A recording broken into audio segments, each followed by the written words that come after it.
વડોદરા મહાનગરપાલિકાની આજરોજ મળેલી સામાન્ય સભામાં શોકદર્શક ઠરાવ મુદ્દે વિરોધ પક્ષે તંત્ર સામે સવાલ ઉઠાવ્યા છે. પ્રસિદ્ધ શિલ્પકાર અને પૂર્વ મ્યુનિસિપલ સભાસદના અવસાનના પગલે સભા 2 મિનિટનું મૌન પાડી મુલતવી રાખવામાં આવી હતી, જેને લઈને વિરોધ પક્ષના નેતા ચંદ્રકાંત શ્રીવાસ્તવે તંત્રની ઝાટકણી કાઢી હતી.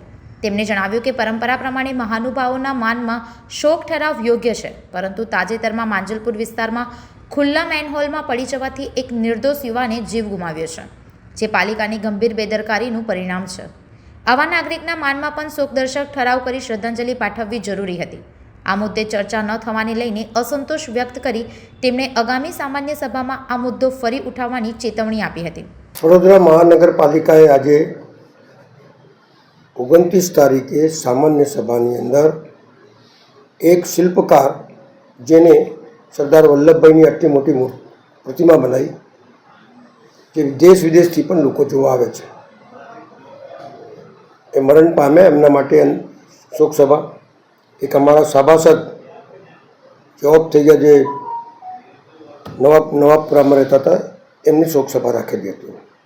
પણ સવાલ એ છે કે વડોદરા શહેરની એક એવી ઘટના ઘટી કે એક વિપુલસિંહ ઝાલા તારીખ 27 ને 26ના રોજ પોતાના પરિવારની સાથે માજલપુરમાં સ્પોર્ટ કોમ્પ્લેક્સની બાજુમાં જમવા ગયા, અને ત્યાં આ બધા બેભાનના જે કર્મચારીઓ છે અથવા જે લોકો છે કામ કરતા હતા, ત્યાં ટાંકી સાફ કરવાના બહાને પર ડ્રેનેજ લાઇનની અંદર પાણી છોડતા હતા. છોડ્યો છે, પણ સવાલ એ છે કે ડ્રેનેજનું ટાંકીનું પાણી એને છોડવાની પરમિશન લીધી કે કેમ, એક વાત. પણ માણસ તો જતો રહ્યો, અંદર ગરકાઈ ગયો, ત્યાં મૂકવા ગયા, ખુલ્લી ગટર હતી, અંદર જતો રહ્યો, 25 ફૂટની જતાની સાથે મરણ થઈ ગયું. તો આટલો મોટો આઘાત એના પરિવારને લાગ્યો હોય, આટલો મોટો પરિવાર, આટલું મોટું માજલપુરના લોકોને લાગ્યું હોય, અને કોર્પોરેશન એને ગુનેગાર હોય, ત્યારે એની પણ એક શોક સભા એની અંદર સમાવેશ કરવી હોત તો શું થઈ જાત? એટલે તમે શોક સભા નહીં રાખી ગુનેગારોને બચાવવા માગો છો? શું આટલી મોટી હોનારત એના પરિવારને વેરવિખેર કરી નાખ્યું? એની પત્નીના ઉપર હાથ તૂટી પડ્યું, આખો જીવન કઈ રીતે ગુજારશે? પેલું બાળક કઈ રીતે મોટો થશે? ખુલ્લા મનથી ચર્ચા વાત કરી, અને એના વળતર શું આપવા માગો છો? કઈ રીતે એની જિંદગી ગુજારશે? બાળકના માટે શું કરવા માગો છો? એ તમામ બાબતો, કોઈ વાતની ચર્ચા નહીં, જેને કશું બન્યું જ નથી વડોદરા શહેરની અંદર.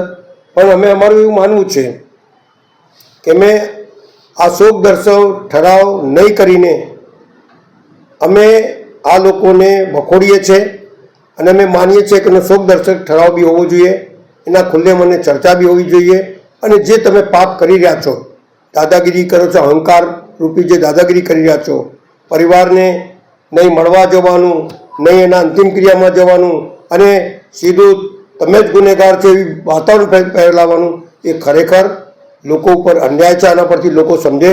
અમારું માનવું છે કે આવતી સભાની અંદર પણ એનો ઠરાવ મૂકવો જોઈએ, ખુલ્લા મને ચર્ચા કરવી જોઈએ, અને કોર્પોરેશન શું આપવા માગે છે એ વાત કરવી જોઈએ.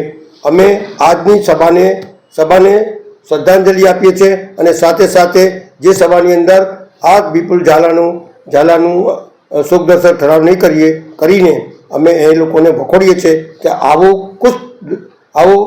આવો બનાવ બન્યા પછી પણ તમે દયા જેવી વસ્તુ નથી રાખતા.